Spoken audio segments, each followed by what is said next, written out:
Ini sebaik-baik kalian, khairukum, hadis, man ta'allamal Qur'ana wa 'allamah.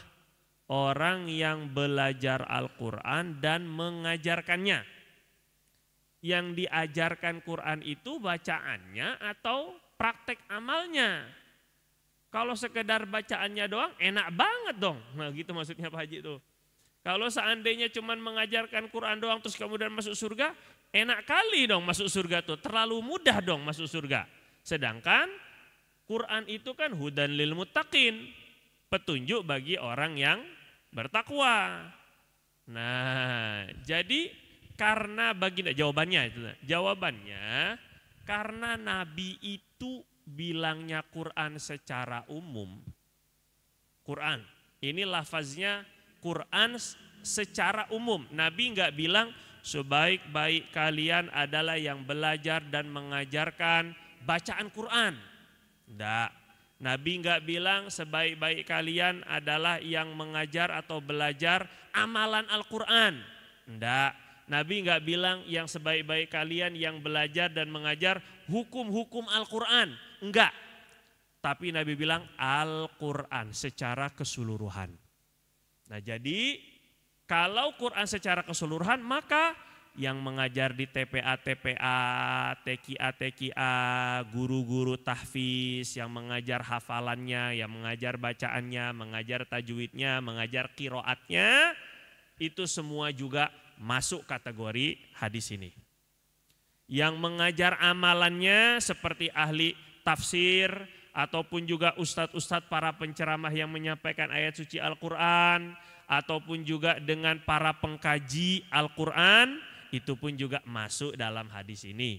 Pun juga yang mengajarkan hukum hakamnya seperti para ahli fikih, itu juga masuk juga dalam kategori hadis ini. Jadi kalau dibilang kok masuk surga gampang banget, emang itu jawabannya. Karena Nabi yang bilang, kullu ummati yadkhulunal jannah illa man abah. Pokoknya ya semua umatku tuh masuk surga deh, kecuali yang enggak mau. Kan kaget sahabat, emang ada yang enggak mau masuk surga? Man ata'ani dakhalal jannah wa man asani faqad aba. Siapa yang taat kepadaku berarti masuk surga, dan yang enggak taat kepadaku, yang durhaka kepadaku berarti dia enggan, enggak mau masuk surga. Jadi kalau dibilang surga tuh masuk surga tuh mudah, memang betul-betul mudah Pak Haji. Jangankan itu maksudnya, dengan kalimat la ilaha illallah aja udah masuk surga. Enggak pakai keluar kalori, enggak pakai itu miftahul jannah itu maksudnya, enggak pakai keluar duit, enggak pakai keluar tenaga, enggak ada nyawa yang dikorbankan. Cukup dengan la ilaha illallah Bapak udah masuk surga udah. Jadi sangat semudah itu. Tapi tetap akan sulit bagi orang-orang yang enggak Allah kasih hidayah.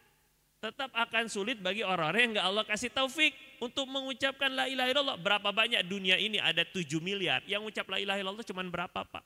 Silakan cek di Google lah, saya juga enggak tahu. Nah, yang masuk Islam maksudnya cuman berapa? Padahal semudah itu, semudah itu memang.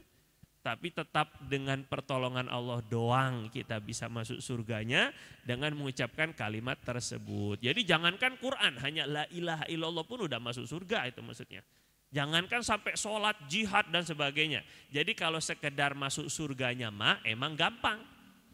Permasalahannya bebas dari nerakanya ini yang jadi masalah. Dia dicuci dulu apa enggak, dikucek dulu apa enggak, dirindem dulu apa enggak, itu yang jadi masalah.